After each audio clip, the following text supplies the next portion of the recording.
सभी बच्चों को नमस्ते। रक्षाबंधन की बहुत बहुत बधाई। इस रक्षाबंधन के अवसर पे मैंने अपने एस्पिरेंट्स को सिर्फ विश ही नहीं करा, बट साथ ही साथ उनको 3 प्रोमिसेस दिए। Number 1 was 100% loyalty, then 100% unwavering support, and number 3 is 100% authentic and accurate guidance. But साथ ही साथ मैंने बदले में भी उन सभी से एक प्रॉमिस लिया। वो ये प्रॉमिस था that they will give their 100%, and इसी अटेम्प्ट में दिसंबर 2025 में वो जेआरएफ लेके आएंगे ही आएंगे। राइट? अब जब हम जेआरएफ की बात करते हैं, जब भी हम बात करते हैं कि इसी अटेम्प्ट में मुझे जेआरएफ लाना है, तो मैं एग्जैक्टली जेआरएफ लाने के लिए करना क्या है? बहुत बच्चे कहते हैं कि सर मैं बहुत पढ़ता हूं, मैं सारे राइटर्स पढ़ रहा हूं, मैं ऑब्सक्योर राइटर भी पढ़ रहा हूं, माइनर राइटर्स भी पढ़ रहा हूं, बट प्रॉब्लम मुझे आ रही है, मैं जब एग्जाम में बैठता हूं मुझे ऐसा लगता है मुझे कुछ आता ही नहीं है, या मेरा जो दोस्त है वो मेरे से बहुत कम पढ़ता है बट फिर भी उसका नेट जेआरएफ हो गया है, मेरा नहीं हो रहा। सर मेरा दूसरा अटेम्प्ट है, तीसरा अटेम्प्ट है, सर मैं कहां मार खा रहा हूं? तो आप सभी को बता दूं, आप सभी की जो गलती है दैट इज इन स्ट्रैटेजी। जब स्ट्रैटेजी में गड़बड़ होती है तब हमसे हमारा सपना जो है जेआरएफ हासिल करने का वो दूर चला जाता है। तो बेसिकली हमें प्रॉब्लम्स कहां आती है? तो सबसे पहले जो मेजर प्रॉब्लम है that is copy paste planning. बहुत सारे एस्पिरेंट्स की ये प्रॉब्लम होती है, वो देखते हैं कि उनके XYZ फ्रेंड ने ये स्ट्रैटेजी यूज करी है तो उनको लगता है ये सेम स्ट्रैटेजी उनके लिए भी काम करेगी, तो ये क्या करते हैं, उन पे अंधा विश्वास कर लेते हैं, उनकी स्ट्रैटेजी को कॉपी कर लेते हैं। ऐसा नहीं है। या तो आपके पास एक ऐसी स्ट्रैटेजी होनी चाहिए जो जनरलाइज्ड स्ट्रैटेजी है, जो हर किसी के लिए लागू हो। अगर जनरलाइज स्ट्रैटेजी नहीं है तो आपको अपने हिसाब से अपनी स्ट्रैटेजी खुद बनानी पड़ेगी। जैसे कि मैंने अपने एस्पिरेंट्स के लिए क्या करा है, अपने स्टूडेंट्स के लिए क्या करा है, उनको एक टाइम टेबल दिया है, जनरल टाइम टेबल इस तरह से दिया है। अगर वो वर्किंग प्रोफेशनल है तो वो भी उस टाइम टेबल को अचीव कर सकते हैं, अगर वो फुल टाइम एस्पिरेंट्स है वो भी कर लेंगे। तो मेरा जो टाइम टेबल इस तरह से बना हुआ है कि पूरा उनका सिलेबस 3 महीने में खत्म हो जाएगा, रिमेनिंग मंथ्स में वो रिवीजन करेंगे। एंड अगर वो प्रॉपरली इस टाइम टेबल को पूरे डिसिप्लिन के साथ फॉलो करेंगे, कोई भी उनको नहीं रोक पाएगा फ्रॉम ग्रैबिंग जेआरएफ। तो देयरफॉर आपको कहीं भी प्लानिंग किसी की कॉपी पेस्ट नहीं करनी है। अगर जनरलाइज्ड स्ट्रैटेजी है, प्लानिंग है, तो आप उसको फॉलो कर सकते हैं, वरना ये हो सकता है कुछ चीजें किसी और के लिए काम कर रही हैं, आपके लिए काम नहीं कर रही है। तो आपको ऐसे जो YouTube पे आके बहुत सारे टीचर्स व्यूज के लिए बता देते हैं आपको ऐसा करना चाहिए, वैसा करना चाहिए, उस पर ब्लाइंडली फॉलो नहीं करनी चाहिए। और जो YouTube पे जो टॉपर्स भी होते हैं उनकी स्ट्रैटेजी को भी फॉलो नहीं करना चाहिए। मे बी उनकी स्ट्रैटेजी कुछ और हो, वो उनके लिए काम कर रही थी, मे बी आपके लिए वो काम ना करे। चलिए अगली जो सबसे बड़ी problem that is ignoring PYQs and trend analysis. ये सबसे बड़ी प्रॉब्लम है। बहुत बच्चे से पढ़ते जाते हैं, पढ़ते जाते हैं, पढ़ते जाते हैं, ये भी राइटर पढ़ लिया, ये भी राइटर पढ़ लिया। सबसे बड़ी जो प्रॉब्लम मेजर एस्पिरेंट्स की, अगर मैं बात करूं इंग्लिश लिटरेचर की, उन बच्चों की क्या है, उनको एक रिसोर्स पे विश्वास नहीं होता। फॉर एग्जाम्पल अगर किसी बच्चे ने मेरे नोट्स लिए, उनको लगेगा यार ये कंटेंट कम तो नहीं है, मैं थोड़ा सा उस टीचर का भी पढ़ लेता हूँ, थोड़ा सा उस टीचर का भी पढ़ लेता हूँ। ये गलत स्ट्रैटेजी है। आपके पास जो एक रिसोर्स है आप उस पर रिलाय करें, और साथ ही साथ आप PYQs करें, मॉक टेस्ट करें, और बेस्ट चीज क्या, ट्रेंड एनालाइज करें। हालांकि मैं तो अपने स्टूडेंट्स को पूरा ट्रेंड एनालाइज करके देता हूं, उसी हिसाब से नोट्स बनाए गए हैं, उसी हिसाब से मॉक टेस्ट भी होते हैं। जो अभी जून 2025 का पेपर हुआ था उससे पहले मैंने 2 मॉक टेस्ट भी सभी को बना के दिए थे, एंड आई एम हैप्पी, उसमें से भी क्वेश्चन हमें देखने को मिले थे। चलिए उसके बाद है, बहुत बच्चे एग्जाम को ही मिसअंडरस्टैंड कर लेते हैं। बहुत बच्चों को लग रहा है कि जो UGC नेट का पेपर है उसका मतलब है आपको ज्यादा से ज्यादा इंफॉर्मेशन लेनी है। जी हाँ, UGC net is a blend of hard work and smart work, but सभी बच्चे 90% बच्चे क्या करते हैं, सिर्फ हार्ड वर्क ही करते हैं। आपको क्या करना है, 60% हार्ड वर्क करना है, 40% स्मार्ट वर्क भी करना है। स्मार्ट वर्क में ही आपकी पूरी गेम छुपी हुई है। It is not just about knowing more. UGC NET tests your analytical mindset, time management and comprehension skills.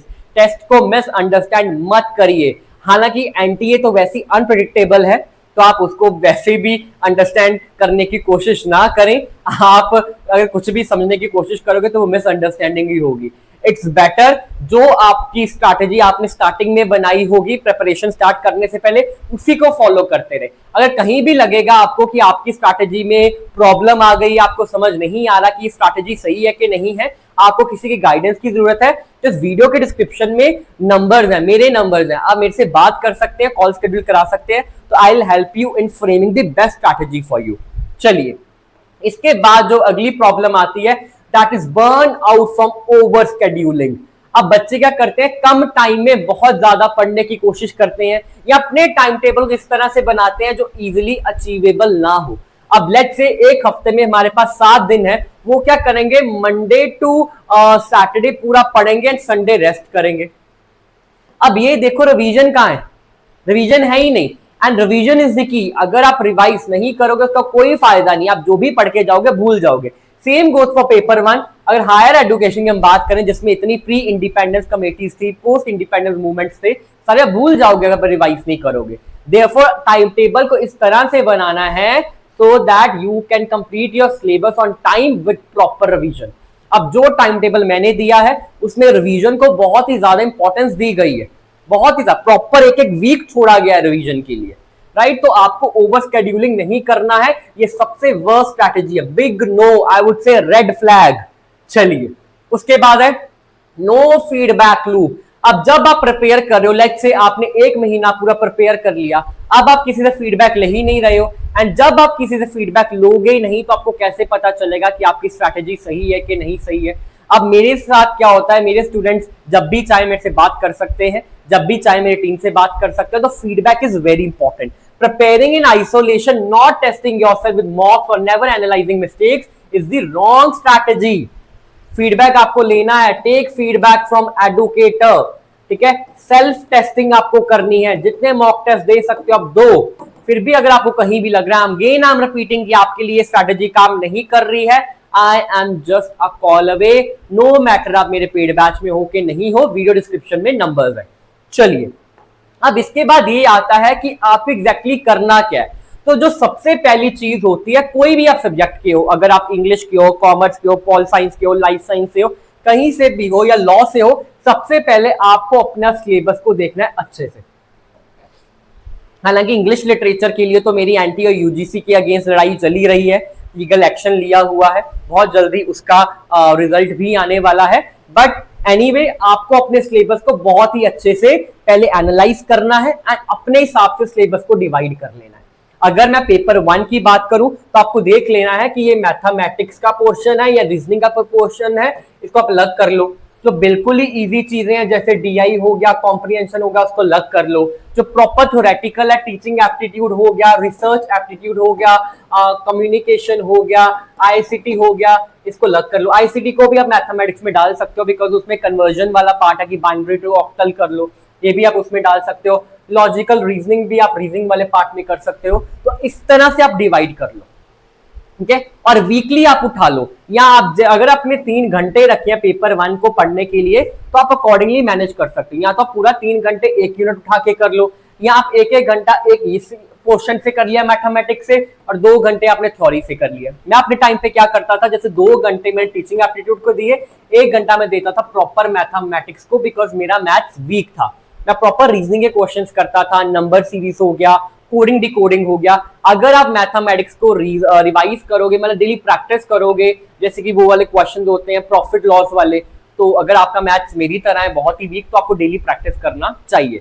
हालांकि अगर हम देखें इंग्लिश लिटरेचर की बात करें तो मैथ्स की जो पेपर में आने की प्रोबेबिलिटी है वो थोड़ी कम हो चुकी है, but again anti is unpredictable, तो आपको ये करना ही चाहिए। उसके बाद क्या है, स्मार्ट रिवीजन साइकिल। अगेन मैंने आपको बता दिया है, रिवीजन इज द की। अगर आप रिवाइज नहीं करोगे you are going to miss on it.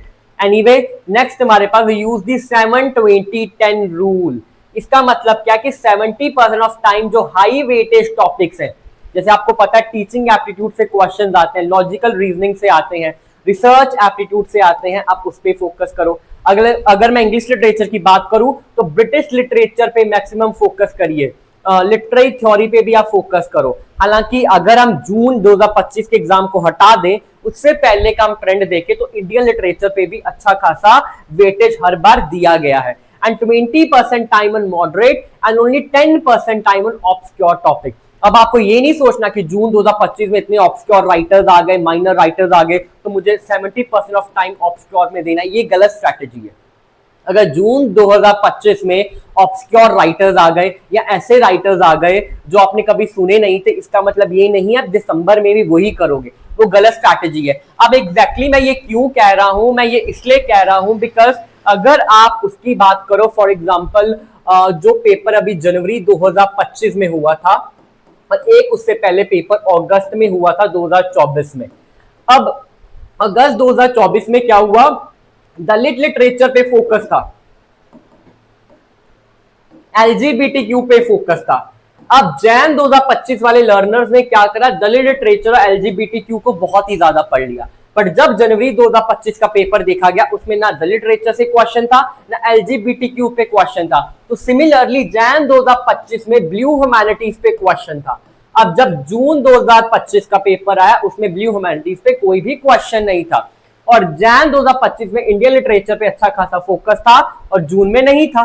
तो जो ये ट्रेंड है, ये पैटर्न है, ये बदलता ही रहेगा। इसलिए आपको ऑब्सक्योर राइटर्स पे, माइनर राइटर्स पे अभी भी ज्यादा फोकस नहीं करना है, वो गलत स्ट्रैटेजी है। बहुत टीचर्स मैंने ऐसे देखे हैं जो कहते हैं अच्छा अब ये नया टॉपिक हम लेके करेंगे, इस टॉपिक पे हमें अब थोड़ी सी क्लास कर लेनी चाहिए, वो गलत स्ट्रैटेजी है। जो मेन मेजर राइटर है उस पर तो आपको फोकस करना ही करना है। जरूरी नहीं है कि जून 2025 में माइनर राइटर्स आ गए हैं तो दिसंबर में भी आएंगे, ऐसा कभी नहीं होता है, ठीक है। एंड उसके बाद सॉल्व पीवाईक्यूज विद ट्विस्ट। अब पीवाईक्यूज को हमेशा ट्विस्ट से करना है। फॉर एग्जांपल अगर मैं आपको एग्जांपल देता हूं, फॉर एग्जांपल आपको 4 वर्क्स दिए गए हैं, फॉर एग्जांपल ज्यू ऑफ माल्टा, ठीक है, हैमलेट, ठीक है, pride and prejudice and paradise lost. अब आपसे पूछा जाएगा इनमें से शेक्सपियर ने कौन सा लिखा है, तो आपको पता है हैमलेट लिखा है। अब आपको ट्विस्ट के साथ पढ़ना है। अगर सिर्फ हैमलेट लिखा है तो जियो ऑफ माल्टा किसने लिखा है, प्राइड एंड प्रेजुडिस किसने लिखा है, ये पैराडाइज लॉस्ट किसने लिखा है, तो आपको ऑप्शंस को भी अच्छे से पढ़ना है, राइट। उसके बाद it's not how many books you have read but how deeply you understand and what's being asked, ठीक है। तो आपको एक चीज जून 2025 से सीखनी है कि आपको एनालिटिकल अब बनना पड़ेगा, ठीक है। अब एक चीज आप अपनी स्ट्रैटेजी में ऐड कर लो, दैट इज मेडिटेशन। हमेशा से कहता हूं कि believe in law of attraction, 5 से 10 मिनट लगेंगे मेडिटेशन में। Sit silently, focus on your breath and manifest करो। आपको क्या मैनिफेस्ट करना है, you have to visualize clearing UGC NET JRF daily, affirmations like I will clear UGC NET JRF, I am confident and prepared. सोते वक्त और उठते वक्त आपको जैसे ही आप सोने जाओगे, सोने मतलब आपको यही मैनिफेस्ट करके आई have cleared UGC NET JRF December 2025, thank you universe, ये बोल के आपको सो जाना है। एंड जैसे ही आप सुबह उठोगे the very first thing you have to do is visualisation. बहुत अच्छे से काम करती हैं।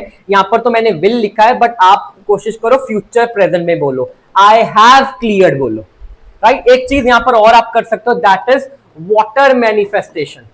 जब भी आप पानी पियोगे, ठीक है, पानी पीने से पहले बोलो I have cleared UGC NET JRF December 2025, 3 बार बोलो फिर पी जाओ, ठीक है। और जब भी आप नहाने जाओगे तो जब शावर आपके ऊपर आता है तब भी आप यही बोलते रहो आई have cleared UGC net December 2025, thank you universe. ये सारी चीजें काम करती हैं। इसमें आपको कुछ भी नहीं जा रहा, हार्डली 5 से 10 मिनट लगेंगे। कुछ आपका खर्च तो हो नहीं रहा, पैसे तो आपके लग नहीं रहे हैं, एनर्जी भी ज्यादा नहीं लग रही है, ठीक है। तो इसको इनकॉर्पोरेट करके देख लो, बहुत बच्चों के लिए काम करता है, इट्स मिरेकल, इट वर्क्स, ठीक है। I hope you have understood this much.